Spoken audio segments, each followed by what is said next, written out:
पहले सामने देखिएगा। आप सामने देखिएगा, अपना बताइएगा, अपना नाम बताइएगा और ये जो आपके साथ जो सानिया हुआ दरअसल वाले से बताइएगा, फिर अपना बैकग्राउंड बताइएगा। पहले तो मैं अपने वालिद का नाम बताऊँ। सैयद यावर हुसैन कैफ बनारसी, जिन्होंने तहरीक पाकिस्तान को नारा दिया, लेके रहेंगे पाकिस्तान, बट के रहेगा हिंदुस्तान। सारी ज़िंदगी उन्होंने इस मुल्क की खिदमत की और यही कहते रहे कि हमने मुल्क बना दिया है, अब आने वालों का है कि वो इसे बनाएं।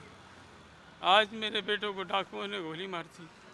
मेरा सबसे बड़ा बेटा तकरीबन 37 साल उम्र थी इसकी, 2 बच्चों का बाप था, सैयद अली रहबर, बहुत अच्छा क्रिकेटर भी था।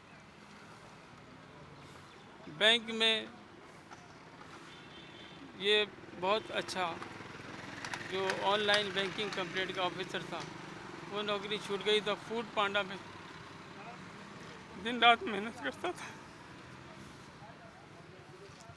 हमारी समझ में ये नहीं आ रहा कि कई साल हो गए इस बात को कि सड़कों पर लोग मारे जा रहे हैं, डाकू लूट रहे हैं लोगों को, लेकिन कोई उनको काबू करने वाला नहीं।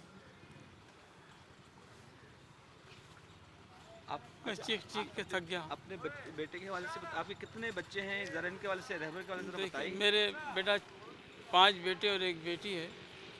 रहबर सबसे बड़ा बेटा था और सबसे यानी चाहिए था भी था, घर में सारे भाइयों को संभाल के चलता।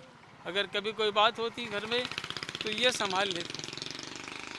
तो छोटे भाई कहते हैं ये हमारे वालिद साहब की तरह है, कोई भी मसला हो, कोई अगर झगड़ा भी हो रहा है भाइयों में तो ये कभी भी किसी से नहीं झगड़ता था, सबको संभालता था। इसके 2 बच्चे हैं, छोटे छोटे बच्चे। आज ही दिन में बहुत ज़्यादा खुश था, बहुत अच्छे खेल रहा था बच्चों के साथ, बहुत अच्छा, और कह रहा था मैं आऊँगा शहरी के वक्त। बच्चे इंतज़ार करते, छोटा बेटा जो है इसका अभी 2-2.5 साल का है, वो इंतज़ार कर रहा है पापा कब आएंगे, पापा कब आएंगे। उसे क्या पता